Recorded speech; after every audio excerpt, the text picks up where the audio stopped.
नमस्कार, मैं हूं आंचल सिंह और आप सभी का स्वागत है हमारे चैनल पर। बॉलीवुड में खलबली मच गई है क्योंकि एनसीबी ने एक बड़ा कदम उठाया है। 85 गैजेट्स गुजरात के फॉरेंसिक लैब में भेजे गए हैं और डाटा को रिकवर करने के लिए इजराइल से टूल मंगाया गया है। तो सबसे पहले अगर हम बात करें तो सारा, श्रद्धा और दीपिका, इनकी टेंशन बढ़ चुकी है। इससे पहले आपने देखा कि इनके क्रेडिट कार्ड के जो 3 साल की लेन देन थी उसकी भी जाँच की जा रही है।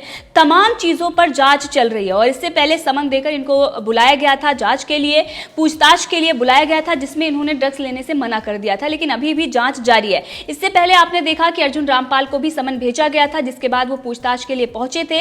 उसके बाद उन्होंने मीडिया में ये कहा था आकर कि वो निर्दोष हैं और इस तरीके से उन पर इल्जाम लगाए जा रहे हैं, लेकिन एनसीबी जो काम कर रही है उसमें वो पूरा सहयोग कर रहे हैं। लेकिन एक बार फिर उनको समन भेजा गया है और पूछताछ के लिए 16 दिसंबर को बुलाया गया है।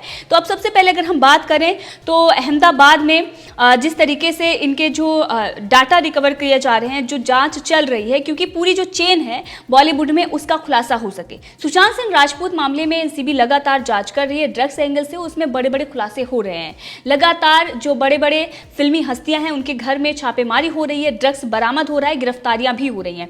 गिरफ्तारी होने के बाद कहीं ना कहीं कुछ कमियां हैं जिसकी वजह से जमानत मिल जा रही है और उस पर भी एक्शन हुआ है। आपने देखा कि 2 एनसीबी के अधिकारियों को सस्पेंड कर दिया गया है इसी वजह से, क्योंकि किन लापरवाहियों की वजह से जमानत मिली है उस सब पर जांच हो सके। इसके साथ ही अगर हम बात करें तो गुजरात के directorate of forensic science Gandhinagar में एनसीबी ने बॉलीवुड स्टार के 85 गैजेट्स भेजे हैं। बीते 45 दिनों में भेजे गए गैजेट्स में से 30 मोबाइल फोन्स का डाटा निकालने के बाद एनसीबी को वापस कर दिए गए हैं।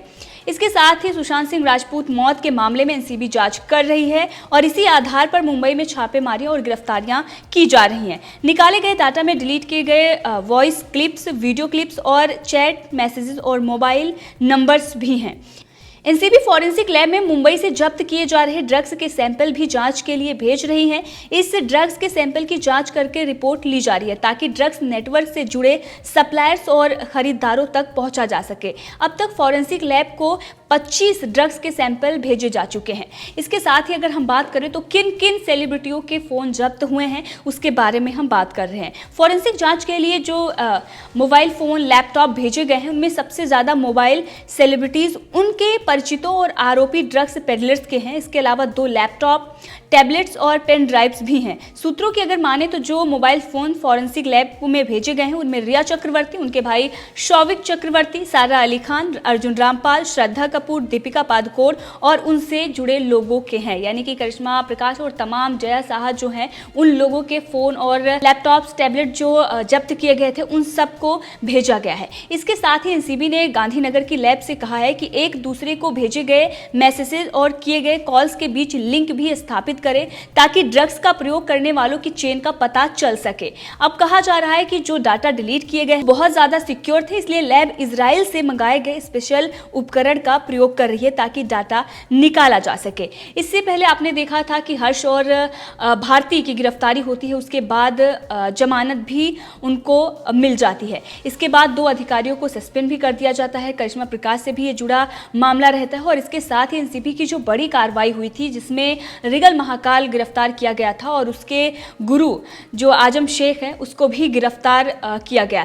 तो ये एनसीबी ने दिखाया है कि जो बड़ी चेन थी उस पर भी उन्होंने कार्रवाई की है। किस तरीके से रिगल महाकाल के पास से ही 5 किलोग्राम हशीश बरामद हुई थी, इतनी भारी मात्रा में ड्रग्स उसके पास से बरामद हुई थी, जिससे ये साफ हो गया था कि बॉलीवुड में एक जो नेक्सस चल रहा था वो किस तरीके से अंतर्राष्ट्रीय जो ड्रग्स डीलर्स हैं, जो पेडलर्स हैं, उन सब के लिंक जुड़े हुए थे और यही रिगल महाकाल था जो केशवानी को ड्रग्स सप्लाई करता था और उससे जो ड्रग्स मिलती थी वो रिया चक्रवर्ती और शौविक चक्रवर्ती लेते थे। इन सब में तो खुलासा हो चुका है। एनसीबी लगातार छापेमारी कर रही है, लेकिन इसके साथ ही बॉलीवुड के एक्टर अर्जुन रामपाल और उनकी जो करीबी हैं उन लोगों को एक बार फिर से समन भेजा गया है।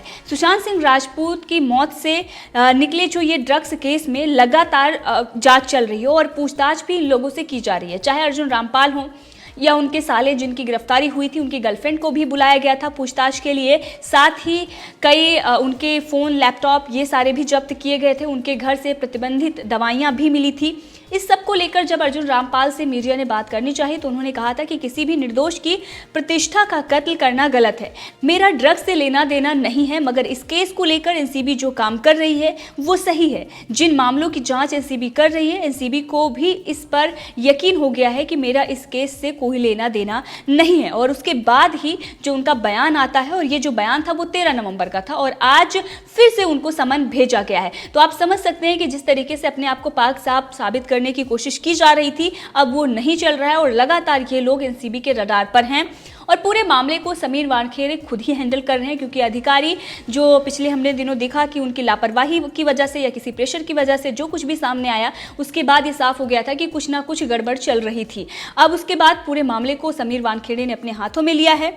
और इससे पहले एनसीबी अधिकारियों ने मीडिया के सामने कहा था कि अर्जुन रामपाल के विदेशी दोस्त पॉल गेर्ड को एनसीबी ने गिरफ्तार किया है। अधिकारी ने कहा है कि गेर्ड को एनसीबी की एक टीम ने 12 नवंबर को गिरफ्तार किया। इससे पहले एनसीबी ने रामपाल की गर्लफ्रेंड को भी पूछताछ के लिए बुलाया था। लगातार वो पूछताछ के लिए गई थी और उनसे कई सवाल पूछे गए थे, और जिसमें ये खुलासा हुआ था कि ड्रग्स से उनकी गर्लफ्रेंड का पूरी तरीके से लिंक है, क्योंकि उनके जो अर्जुन रामपाल का साला है उसका जो कनेक्शन था वो अंतर्राष्ट्रीय कनेक्शन था। वो सारी चीज़ें अब खुलकर सामने आ चुकी हैं। इसके साथ ही अगर हम बात करें तो 9 नवंबर को छापेमारी हुई थी अर्जुन रामपाल के घर में, और घर से लैपटॉप, मोबाइल फ़ोन, टैबलेट जैसे इलेक्ट्रॉनिक गैजेट को जब्त कर लिया गया था। अर्जुन के ड्राइवर से भी पूछताछ की गई थी, उसके बाद उनकी गिरफ्तारी हो गई थी। और इसके साथ ही अगर हम बात करें तो एनसीबी ने बॉलीवुड निर्माता फिरोज नाडियाडवाला की पत्नी को भी गिरफ्तार किया था, और इसके साथ ही उनके घर से ड्रग्स बरामद की गई थी। तो अब तक जो ये मामला रहा है उसमें कई बड़ी हस्तियों के नाम ही नहीं बल्कि उनके घर से ड्रग्स भी बरामद हो चुकी हैं, लेकिन महाराष्ट्र सरकार एक तरीके से उन लोगों के सपोर्ट में खड़ी हुई है। नवाब मलिक का बयान आपने सुना, किस तरीके से उन्होंने हर्ष और भारती के समर्थन में बयान दिया था। ड्रग्स माफिया जो है उनके समर्थन में वो बयान दे रहे थे और ये कह रहे थे कि एनसीबी पब्लिसिटी के लिए गिरफ्तारियां कर रही है। और उसके बाद आपने देखा कि कुछ अधिकारियों पर प्रेशर बनाया गया, या जो भी हुआ वो कोर्ट में मौजूद ही नहीं होते हैं, जिसके बाद जमानत भी आसानी से मिल जाती है।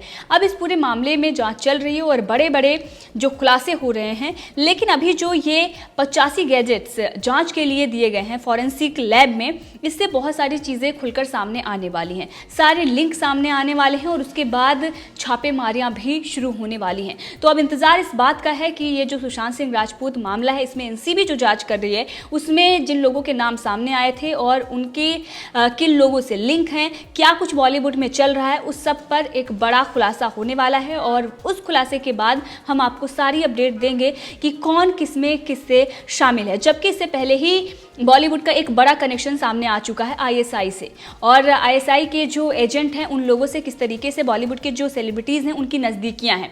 अब इसमें यह भी कहा जा रहा है कि डी कंपनी की बहुत ज़्यादा नज़दीकियां हैं इस पूरे मामले में, और इसीलिए एनसीबी इस मामले को समीर वानखेड़े अच्छी तरीके से देख रहे हैं। और इसमें पूरी तरीके से अगर देखें तो एनआईए भी एनसीबी को सपोर्ट कर रही है, वो भी इस पूरे मामले में जांच कर रही है, ऐसी भी खबरें आई हैं। इसके साथ ही अगर हम बात करें तो इसमें महाराष्ट्र सरकार अपना बचाव कर रही है, वो नहीं चाहती कि इन लोगों पर कार्रवाई हो और ये जो ड्रग्स कनेक्शन है उसका भांडाफोड़ हो, क्योंकि कई बार ऐसी भी खबरें आई हैं और चीज़ें खुलासा हुई हैं कि जो एनसीपी के नेता हैं उनके जो लिंक हैं वो पाकिस्तान और दाऊद से हैं। आपने देखा कुछ दिनों पहले जिस तरीके से लिंक सामने आ रहे थे, सिम कार्ड मिल रहे थे, इन सबसे ये चीज़ें खुल रही हैं कि महाराष्ट्र सरकार में क्या कुछ चल रहा है, और इसीलिए वो फिल्मी हस्तियों को बचाने में जुटे हुए हैं। लेकिन एनसीबी अपना काम कर रही है और जल्द ही बॉलीवुड के ये जो बड़ी बड़ी हस्तियां हैं यानी सारा, श्रद्धा और दीपिका को लेकर बड़ा खुलासा होने वाला है। और अब जो समन भेजा गया है अर्जुन रामपाल को, क्या उनकी इस मामले में गिरफ्तारी होगी ये देखना होगा। इसके साथ ही अगर हम बात करें तो अभी तक जितनी भी गिरफ्तारियां हुई हैं उनसे बहुत सारे राज निकले हैं। और इससे पहले क्षितिज प्रसाद की गिरफ्तारी हुई थी, जो डायरेक्टर थे धर्मा प्रोडक्शन में। करण जौहर का भी नाम सामने आया था, इसके साथ और भी कई बड़ी कंपनियों के नाम सामने आए थे। कौन मैनेजमेंट कंपनी जिसमें करिश्मा प्रकाश काम करती थी, और उसके बाद ये कहा जा रहा था कि ये जो कंपनी है वो लोगों को ड्रग्स प्रोवाइड करवा रही थी और दीपिका पादुकोण ने करिश्मा प्रकाश से ही ड्रग्स मांगी थी। अब उसको लेकर सवाल सलमान खान पर भी उठ रहे थे, क्योंकि ये कहा जा रहा था कि कौन कंपनी जो है वो सलमान खान की एक कंपनी ने टेक ओवर किया था। तो शाहरुख, सलमान और इसके साथ ही रणवीर कपूर, अर्जुन रामपाल, डीनो मोरिया, यहाँ तक बातें पहुँच चुकी हैं। अब इंतजार इस बात का है कि एनसीबी के पास पुख्ता सबूत हो, जिसके बाद उनकी गिरफ्तारियां हों। भारती और हर्ष की गिरफ्तारी जब हुई थी तो उनके घर से ड्रग्स बरामद हुई थी, लेकिन अधिकारी कोर्ट में पहुंचे ही नहीं और उनको जमानत मिल गई। इससे पहले करिश्मा प्रकाश की भी जमानत इसी प्रकार से हुई थी, अधिकारी पहुंचे ही नहीं थे और उनकी जमानत हो गई थी। तो बॉलीवुड में जो जांच चल रही है, जिस तरीके से एनसीबी लगातार छापेमारी कर रही है, तो कहीं ना कहीं अधिकारियों को भी भ्रष्टाचार या किसी दबाव के बिना काम करना चाहिए, ताकि इन लोगों पर शिकंजा कसा जा सके और जो ये ड्रग्स कनेक्शन है उसका पूरी तरीके से भांडाफोड़ हो और बॉलीवुड में जो ड्रग्स का व्यापार चल रहा है वो जल्द से जल्द बंद हो। तो इस पूरे मामले में आपकी क्या राय है, कमेंट करके जरूर बताएं। इसी के साथ अगर आपने अभी तक चैनल को सब्सक्राइब नहीं किया है तो कर लें, ताकि हर अपडेट आप तक पहुंचती रहे। धन्यवाद।